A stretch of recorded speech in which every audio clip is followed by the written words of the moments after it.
Hello everyone, hope you all are doing well. आज की video में हम फिजिक्स के सभी फॉर्मूला डिस्कस करेंगे। फिजिक्स का न्यूमेरिकल ठीक तभी होगा जब आपने फॉर्मूला सही अप्लाई किया है। अगर फॉर्मूला ही गलत अप्लाई कर दिया तो आगे न्यूमेरिकल कैसे सॉल्व होगा। तो फॉर्मूलाज को रिवाइज करके जाना बहुत जरूरी है। साथ साथ मैं आपको कुछ ऐसे क्वेश्चंस बताऊंगी जो 100% पेपर में आने ही आने हैं। स्टार्ट करते हैं चैप्टर लाइट से। चैप्टर लाइट में रिफ्लेक्शन मतलब bouncing back of light. Reflection में एक तो फॉर्मूला था, angle of incidence is equal to angle of reflection. Law of reflection के according angle I is equal to angle are.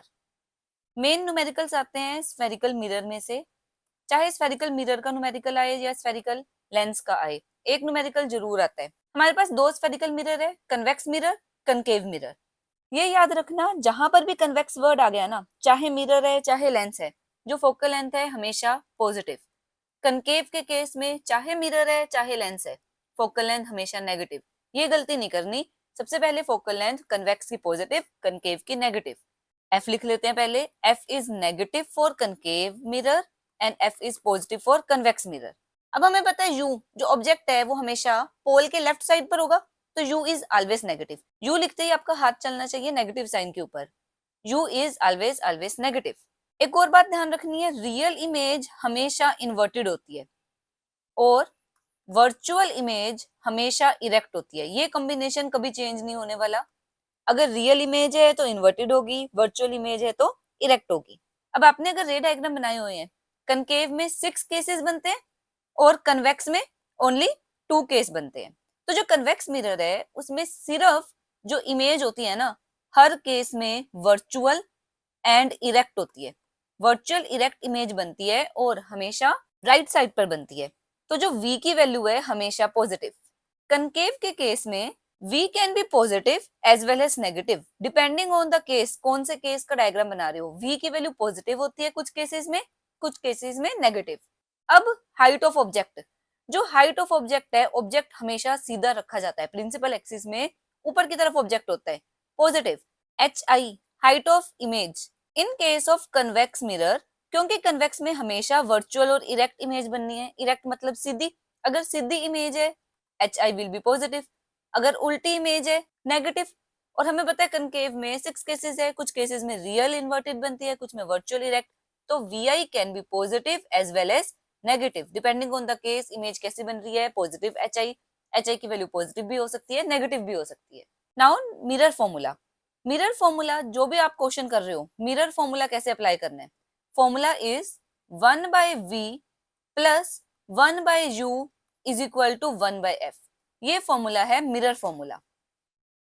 अब जो स्फेरिकल मिरर है उसके केस में जो नेक्स्ट फॉर्मूला यूज होता है वो होता है लीनियर मैग्निफिकेशन, m का। Linear magnification in case of mirror दो फॉर्मूला है, hi/ho which is equal to -v/u। Depending on the question कौन सा फॉर्मूला यूज होना है, क्या वैल्यूज गिवन है, आप इसमें वैल्यू सब्स्टिट्यूट करोगे, मैग्निफिकेशन आ जाएगी। अब अगर मैग्निफिकेशन की वैल्यू है पॉजिटिव, पॉजिटिव मैग्निफिकेशन शो जो इमेज है वो इरेक्ट बन रही है, सीधी बन रही है। और अगर मैग्निफिकेशन की वैल्यू आ रही है negative, negative show inverted image है, उल्टी इमेज बन रही है।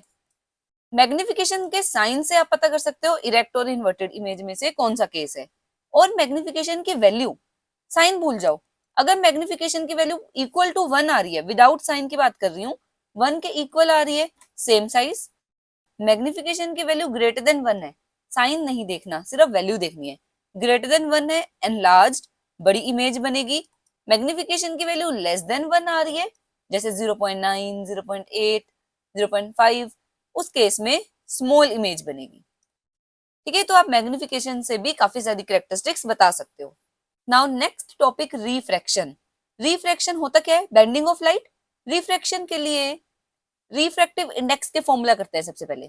फर्स्ट फॉर्मूला स्नेल्स लॉ से मिलता है, mu is equal to sine of angle of incidence upon sine of angle of refraction. Mu is equal to sine i by sine r. Mu से भी लिख लेते हैं या एन से भी लिख लेते हैं, आपकी चॉइस है, जिससे मर्जी रिप्रेजेंट करो। ये तो हो गया फर्स्ट फॉर्मूला जो स्नेल्स लॉ से पता चलता है। सेकेंड फॉर्मूला म्यू का, अगर मेरे पास एब्सोल्यूट रिफ्रैक्टिव इंडेक्स है, absolute refractive index mu is equal to C bye we, जहां पर सी क्या है, speed of light in vacuum, और v क्या है, speed of light in that medium. जिस मीडियम की बात हो रही है। जो c की वैल्यू है वो फिक्स होती है 3 इंटू 10⁸ मीटर पर सेकेंड। ये c की वैल्यू है जो कि फिक्स है 3 इंटू 10⁸ मीटर पर सेकेंड। और जो म्यू है उसकी कोई यूनिट्स नहीं होती, क्योंकि न्यूमिनेटर में भी स्पीड, डिनोमिनेटर में भी स्पीड, स्पीड की यूनिट मीटर पर सेकेंड, अपॉन में भी मीटर पर सेकेंड कैंसिल हो जाते हैं, म्यू की कोई यूनिट नहीं होती। तो ये था एब्सोल्यूट रिफ्रैक्टिव इंडेक्स। अगर रिलेटिव रिफ्रैक्टिव इंडेक्स लिखने हैं, मतलब जो लाइट है वो मीडियम 1 से मीडियम 2 में ट्रेवल कर रही है, तो mu of 2 with respect to 1, इसको कैसे पढ़ेंगे? Refractive index of medium 2 with respect to medium 1। अगर रिफ्रैक्टिव इंडेक्स मीडियम 2 का with respect to medium 1 calculate करना है तो म्यू का फॉर्मूला है v2/v1। v2/v1 का मतलब speed of light in medium 2 upon speed of light in medium 1।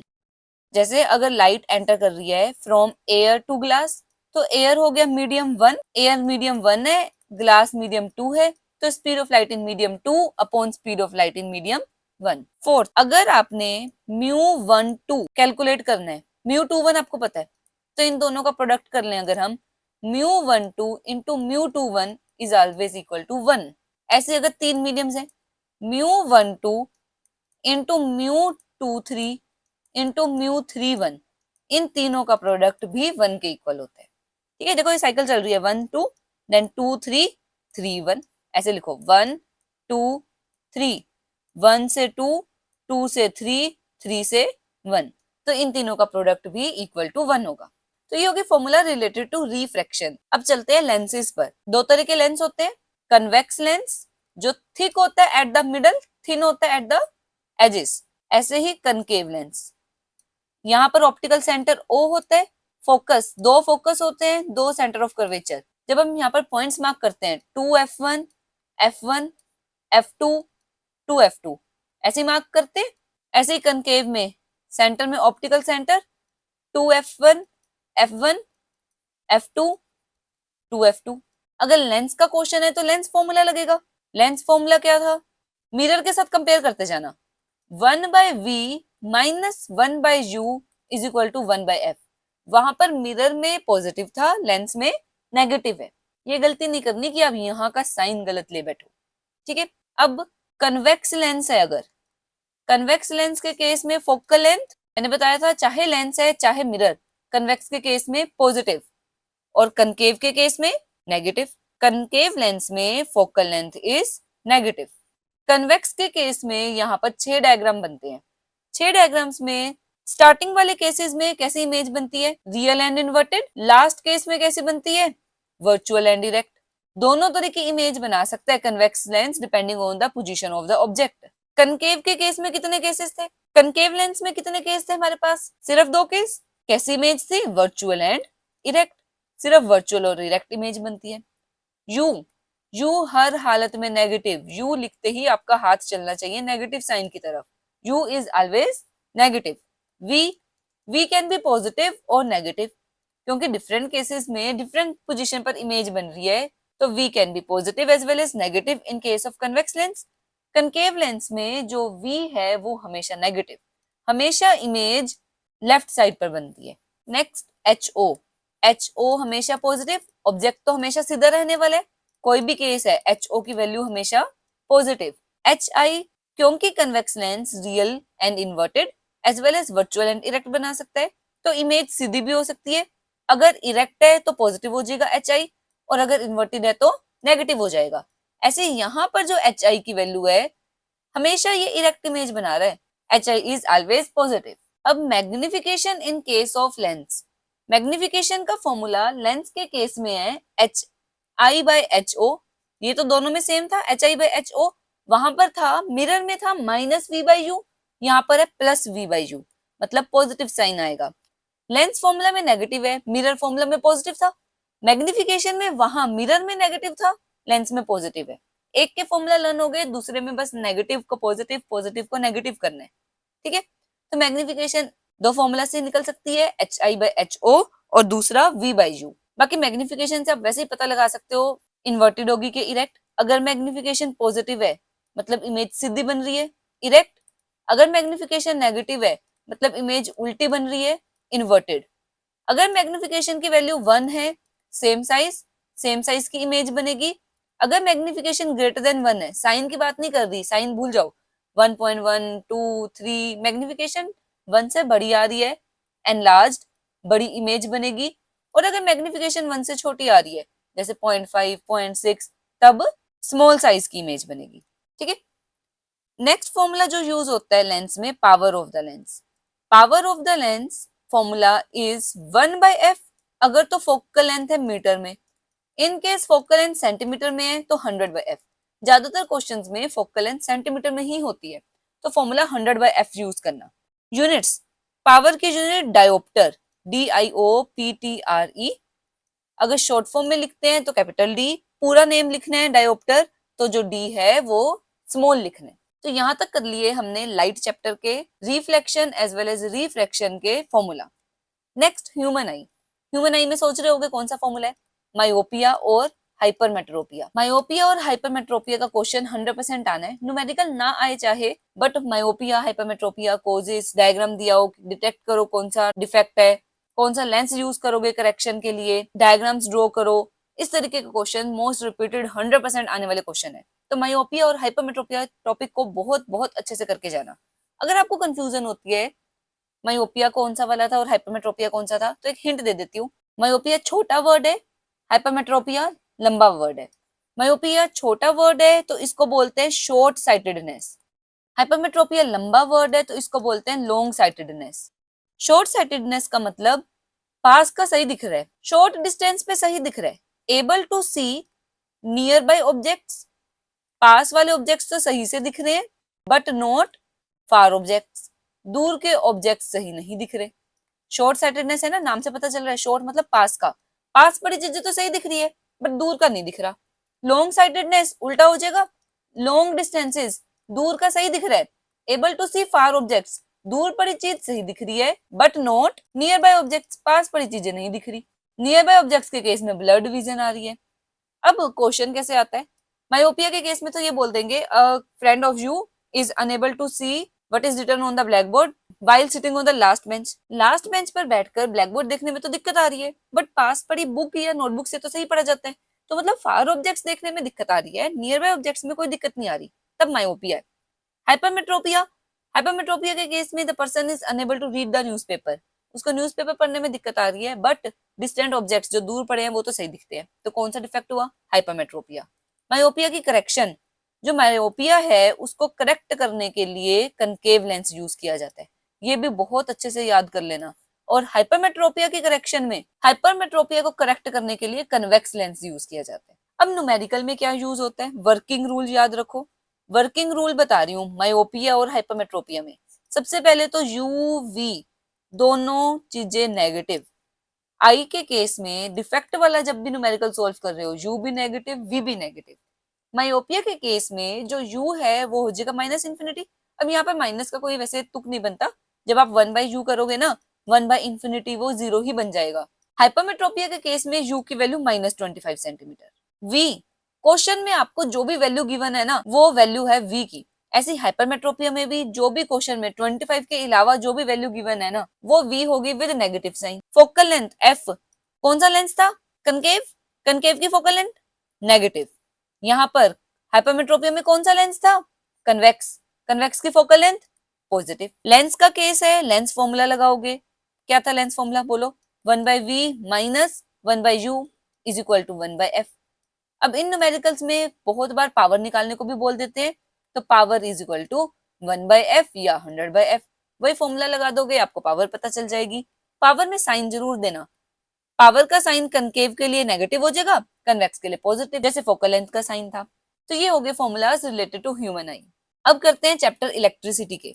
सबसे पहले तो आपको ये याद होना चाहिए कौन सी चीज को कौन से लेटर से लिखना है। क्यू से रिप्रेजेंट करते हैं चार्ज को, यहाँ पर बहुत बच्चे कंफ्यूज होते हैं। आई से रिप्रेजेंट करते हैं करंट को, वी से रिप्रेजेंट करते हैं पोटेंशियल डिफरेंस या वोल्टेज को, आर से रिप्रेजेंट करते हैं रेजिस्टेंस को।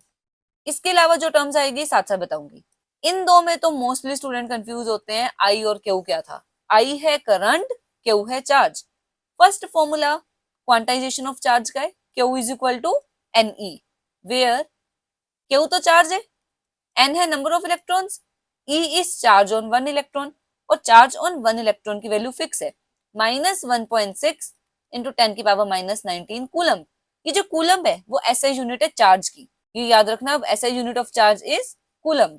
सेकेंड फॉर्मूला करंट का, I is equal to Q by T, जहां पर T है टाइम। करंट की SI unit ampere. Third potential difference का formula, V is equal to W by Q, where W is work done upon Q. Q क्या है? Charge. Potential difference की units volt, voltage से याद रहेगा volt. Next Ohm's law, Ohm's law की statement भी learn करनी है, बहुत इंपॉर्टेंट है। क्या थी statement? If physical conditions like temperature are kept constant, अगर फिजिकल कंडीशन जैसे टेम्परेचर कांस्टेंट है, then the current flowing through a conductor is directly proportional to potential difference. तो V is equal to IR, ये Ohm's law का formula है। Mathematical formula is V is equal to IR, जहां पर R है resistance और resistance की SI unit है ओम। फिफ्थ रेजिस्टेंस का एक और फॉर्मूला है, R is equal to rho L by A, where rho is resistivity या स्पेसिफिक रेजिस्टेंस। रेजिस्टिविटी भी बोलते हैं और इसको स्पेसिफिक रेजिस्टेंस भी बोलते हैं। इसकी SI यूनिट थी ओम मीटर। L है length of the conductor, A is area of cross section. Electricity की सेपरेट वीडियो भी है, प्लेलिस्ट में आपको इलेक्ट्रिसिटी की वीडियो भी मिल जाएगी, और लाइट चैप्टर की भी पूरी प्लेलिस्ट बनी हुई है। अगर आपने नहीं देखी आप वहां से देख सकते हो, जिसमें हर एक रे डायग्राम कैसे बनाना है वो बहुत डिटेल में एक्सप्लेन किया गया है। अब एक और बात, graph, graph between V and I, इससे रिलेटेड क्वेश्चन भी कई बार आता है। What does the slope of VI graph give? सबसे पहली बात, वोल्टेज आनी चाहिए y एक्सिस पर, करंट आना चाहिए x एक्सिस पर। ओम्स लॉ के लिए हमें ग्राफ मिलता है straight line passing through origin, graph origin से पास करता है, straight line passing through origin. अगर मेरे पास दो कर्व है, एक कर्व है A, दूसरा कर्व है B, रेजिस्टेंस किस केस में ज्यादा होगी? Slope of VI graph give resistance, जिसका स्लोप ज्यादा उसकी रेजिस्टेंस ज्यादा। अब ये जो A वाला ग्राफ है ये ऊंचा है ना, तो इसका स्लोप ज्यादा। और दूसरा एंगल कंपेयर कर लो, A का एंगल ज्यादा है, B का एंगल छोटा है, तो resistance of A will be greater than resistance of B। और इसका अगर रिवर्स हो जाए, एक्स एक्सिस पर वोल्टेज आ जाए, वाई एक्सिस पर करंट आ जाए, तो रिवर्स हो जाएगा, जिसका स्लोप ज्यादा उसकी रेजिस्टेंस कम। ये A के लिए कर्व और ये B के लिए कर्व। इस केस में resistance of B will be greater than resistance of A। Now next, in case of series, अगर सीरीज कॉम्बिनेशन है, हमने रेजिस्टर्स को सीरीज में लगाया है, जो बातें ध्यान रखनी है, करंट रिमेन सेम, सीरीज में करंट सेम होता है और वोल्टेज डिवाइड हो जाती है। करंट सभी रेजिस्टर में सेम जाता है और वोल्टेज डिवाइड हो जाती है। फॉर्मूला क्या है RS का? R1 plus R2 plus R3 plus up to so on, जितने भी रेजिस्टर्स लगाए हैं सबकी रेजिस्टेंस ऐड हो जाती है। इन केस ऑफ पैरेलल, अगर पैरेलल कॉम्बिनेशन है, उल्टा हो जाएगा, voltage remain same, voltage same रहेगी और करंट डिवाइड हो जाएगा। यहाँ पर फॉर्मूला होता है 1/Rp, अगर आपको इक्विवेलेंट रेजिस्टेंस निकालनी है in case of parallel, 1/Rp is equal to 1/R1 plus 1/R2 plus 1/R3 plus up to so on. इस केस में जब आप कैलकुलेशन कर लोगे ना, उसके बाद रेसिप्रोकल करना जरूर याद रखना। 1/Rp है, रेसिप्रोकल करके Rp की वैल्यू निकलेगी। अब चलते हैं नेक्स्ट फॉर्मूला पर। Next is electrical power. Electrical power के लिए फॉर्मूला है work done per unit time, इसको रेट ऑफ डूइंग वर्क भी बोलते हैं। वर्क डन की यूनिट जूल, टाइम की सेकेंड, पावर की क्या बन जाती है यूनिट? वोट, जूल पर सेकेंड को वोट बोलते हैं। ऐसे पावर का अगला फॉर्मूला V इंटू आई, पोटेंशियल डिफरेंस इंटू करंट। यहां से पावर की एक और यूनिट्स बनती है, अनदर यूनिट पावर की वोल्ट एम्पेयर, जो वोल्टेज है उसकी यूनिट वोल्ट होगी, करंट की यूनिट एम्पेयर, तो ये भी पावर की ही यूनिट है। नेक्स्ट पावर का एक और formula, P is equal to, बनाकर दिखाती हूँ कैसे बनेगा, V इंटू आई, अभी किया ना ये formula, P is equal to V into I, V is equal to IR होता है, V की जगह IR डाल दो, इंटू आई, तो पावर क्या बन गया? I square R। अगला फॉर्मूला करते हैं, P is equal to V into I formula है, I की वैल्यू डाल देते हैं, क्या डालें? V is equal to IR था ना, I is equal to V by R, V into I की जगह V बाई आर, तो पावर आ गई V स्क्वायर अपॉन R। ये नेक्स्ट फॉर्मूला बन गया। तो पावर के हमने 4 फॉर्मूला कर लिए। एक formula work done per unit time, दूसरा V इंटू आई, तीसरा I स्क्वायर R, चौथा V square upon R। Next topic, commercial unit of energy. जो कॉमर्शियल यूनिट है एनर्जी की, दैट इज किलोवोट आवर। जो घर का बिजली का बिल आता है वो यूनिट्स के हिसाब से आता है ना, उस यूनिट को किलोवोट आवर बोलते हैं। इसमें क्या याद रखना है, relation between commercial unit of energy and SI unit of energy. SI unit joule होती है, अगर किलोवाट आवर को जूल में कन्वर्ट करना है तो फॉर्मूला है 3.6 इंटू 10⁶ जूल। ये रिलेशन है commercial unit and SI unit of energy में। लास्ट फॉर्मूला हीटिंग इफेक्ट का, heating effect of electric current H is equal to I square R T. ठीक है, तो हमने फिजिक्स के जितने फॉर्मूला थे उन्हें रिवाइज कर लिया। मैग्नेटिक इफेक्ट चैप्टर है जो, उसमें ऐसा कुछ बुक्स में फॉर्मूला गिवन है अगर आप कोई रेफरेंस बुक उठाते हो, बट इतने इंपॉर्टेंट नहीं है कि आप वो फॉर्मूला करके ही जाओ पेपर में। सबसे ज्यादा repeated question magnetic effect of electric current का, एक तो right hand thumb rule, right hand thumb rule की स्टेटमेंट बहुत अच्छे से आनी चाहिए। Then Fleming's left hand rule, ये भी क्वेश्चन जरूर आता है पेपर में। देन सोलेनोइड, उसका डायग्राम, सर्कुलर कॉइल, उसका डायग्राम, बाकी बार मैग्नेट, स्ट्रेट कंडक्टर, ये सब भी इंपॉर्टेंट है। मेन ये 4 चीजें हैं जो आपने बहुत अच्छे से करके जानी है। ये दो तो मानकर चलो पेपर में आना ही आना है, एक ना एक क्वेश्चन जरूर होगा, राइट हैंड थंब रूल का हो चाहे फ्लेमिंग लेफ्ट हैंड रूल का हो। ठीक है, आई होप आपको सभी फॉर्मूला समझ आ गए होंगे। सो मिलेंगे नेक्स्ट वीडियो में एक न्यू टॉपिक के साथ। Till than happy learning.